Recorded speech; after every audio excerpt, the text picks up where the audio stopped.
Right, just a quick week ahead outlook then. This is published later than the open. I was tied up over the weekend. So, welcome to a new week then. We've got a little bit of a trade running here on the Aussie. Um, I'm not confident that this one's going to pan out. The daily range in the Aussie, and we'll just quickly go through that and then we'll move across to some of the weekend updates and so on, politics, etc.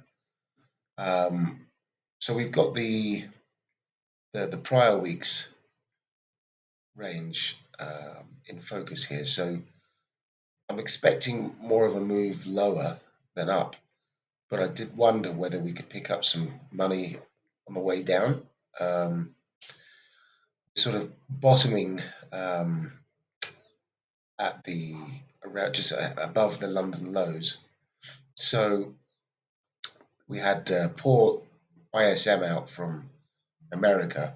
So bad news is good news is basically the take on that, which has put a bid into the high beta currencies that are tracking stocks. Now stocks, SPX,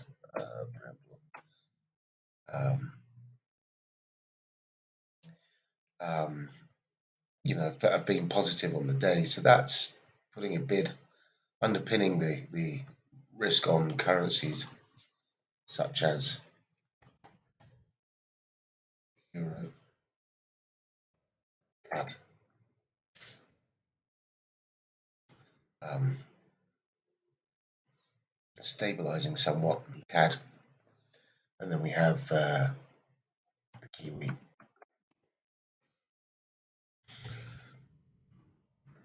Again, stabilizing. So we'll see how we get on with that. But anyway, moving across to gold. It's essentially, let's get rid of all this. It's since last week's call. So we said last week that we were expecting a move in towards 1615 ish, and I think we got that down at just 1616. All right, um, so it wasn't a bad shout from, we were somewhere up here, I think it was. Um, but the dollar has been tugged and pulled, so we're essentially back to where we were at the start of last week. So we've made no progress.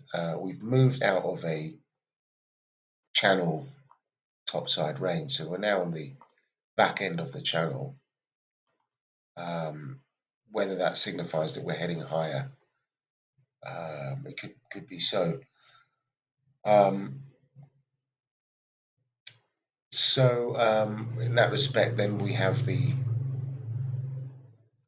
prior week highs over here, a little bit higher up, $20 up, um, on the way to last month's highs over here. So we're sort of in this box, a monthly box, weekly box, and we're trundling along the bottom of it with prospects of a correction higher. Now, with the dollar, however, we are still sort of in this flag pattern, and we're just carving out some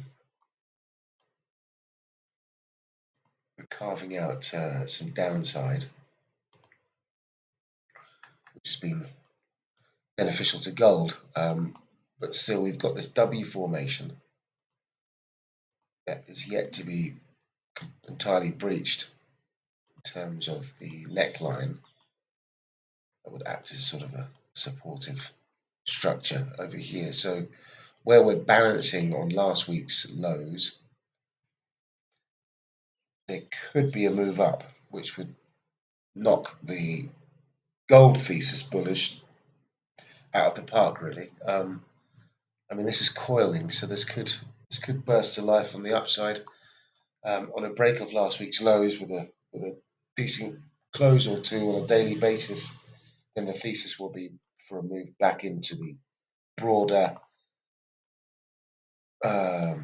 trend line We just pull that out on a weekly. So we're perhaps moving lower into the trend line again. So keep an eye on that. For the week ahead, we have the important releases being the Bank of Canada um, and the US GDP as well as Canadian GDP, the ECB and the Bank of Japan, as well as Aussie inflation, and a speech from the RBNZ chief economist.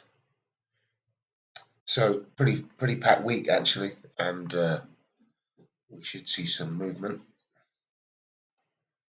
We already kicked off the week with a chaotic start ahead of the Tokyo Open with the yen and presumed intervention by the Ministry of Finance officials. Yeah, we've got massive moves in the yen once again, so it makes things pretty tricky from a trading perspective. Trading the yen is probably something to swerve. And then in UK politics, we've got a new PM in the UK, which may or may not bring some stability into table. Sort of consolidating here at the moment.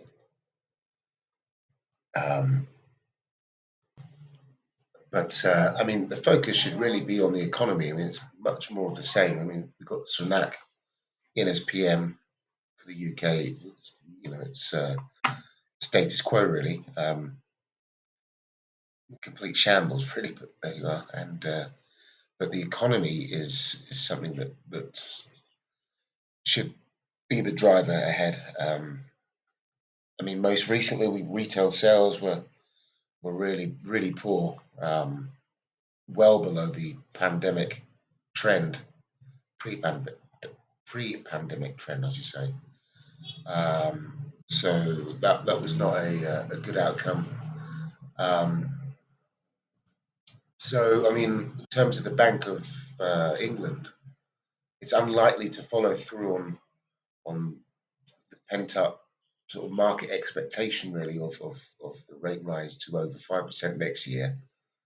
Um, so whether we could see some of that come out of the pound um, over the next week, we'll just have to see whether NPC members are going to join the likes of Broadbent in an attempt to pull back expectations, right? So we'll be listening out for any of that. But they are expected to hike rates next week. We've got both the Fed and the BOE on the same. No, Bank of England will be the following day. Fed first, and then BOE on the 3rd of November. They are expected to hike by 75 basis points. That is presumably already priced in.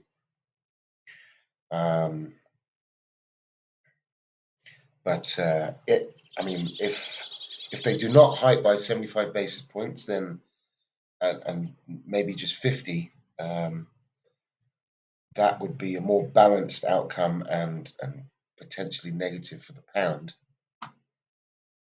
But I mean, we've got some balance now back in the bonds, so the government's budget plans had driven the sell-off in UK assets, which is why markets were anticipating that the Bank of England would be forced to hike rates aggressively over the next, into the end of the year and beyond. But we've seen some stability again now, so we'll wait to see. But there's nothing really that stands out on the charts for cable, while coiled in this between last week's highs and lows. A break of either side, which would presumably target the month lows and highs towards 118 and down to 104. But as always, it's really down to the dollar. And I mean, the data this week will be telling. We've had a number of data releases um, of late, and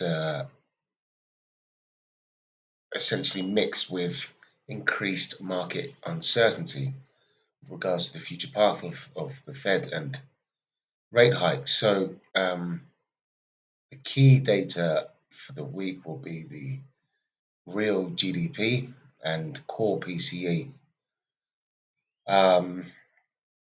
Now, in terms of the GDP, it's for the third quarter. It is to show a potentially strong rebound in growth at 3% annualized, Q and Q from minus 0.6 for the QQ in Q2. So a strong recovery in net exports could be very beneficial to the data and to the dollar potentially ahead of the Fed next week. But we're in a blackout period for now, so we're not going to hear anything from Fed speakers. So it is going to be very data dependent this week. So I'm just keeping an eye on this W formation, the trend lines, and prospects of a move up, breaking 114. Should we get a significant breakout? If we continue to trickle down below last week's lows, then again, we're talking about that trend line and back into the rail tracks of around 110. So we'll leave it there and we'll see how things pan out. Good luck out there.